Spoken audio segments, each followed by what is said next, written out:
Okay, so first question we've got tonight is actually coming from Chris.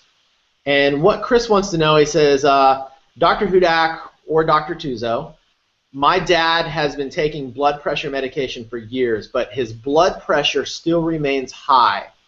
What are some things he could do to lower it without having to take medication? I thought I saw on the Today Show a couple of years ago that chiropractic adjustments can lower blood pressure. Is this true?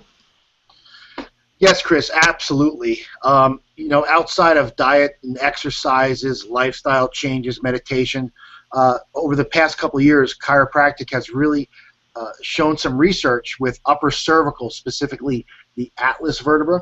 And we know that atlas used to hold the world upon his shoulders, so that's the first vertebra in the neck that holds the skull on top of the spine.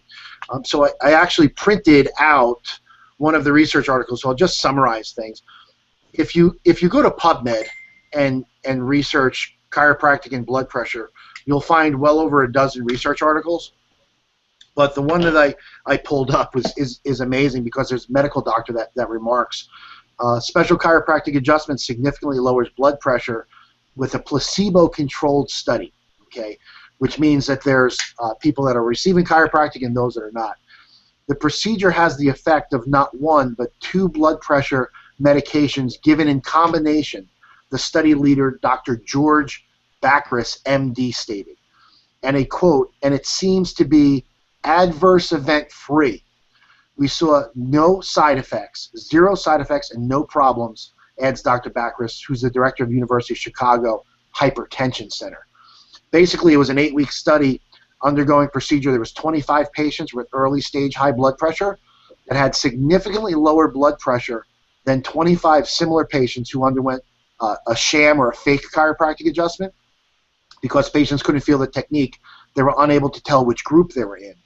X-rays showed the procedure realigned the atlas vertebra, which is that top bone in the neck, and compared to the sham-treated patients, those who got real procedure saw an average of 14-point drop in their systolic blood pressure, which is the top number, and an average of 8-point drop, greater drop in diastolic blood pressure, which is the bottom number. None of these patients took blood pressure medication during this 8-week study. Amazing research. Wow, that's a very significant drop in blood pressure. And I mean, that's very similar to what a pill does, but you have all the adverse effects, the side effects that come along with the drug. Oh, that's what we say all the time. The reason why drugs need prescriptions is because they're dangerous. Every drug on the market has side effects, and most drugs have multiple, if not dozens, of side effects. So for this medical doctor to say it was adverse event free with zero side effects and no problems, we know chiropractic's safe. Yeah, so anybody out there suffering with blood pressure should at least maybe consult with a chiropractor. Absolutely. Have a thorough examination, evaluation to see if there is any disturbances in the nervous system. And and if they live in the Edison, New Jersey area or the surrounding communities, hit up Hudak Chiropractic. Sure, why not?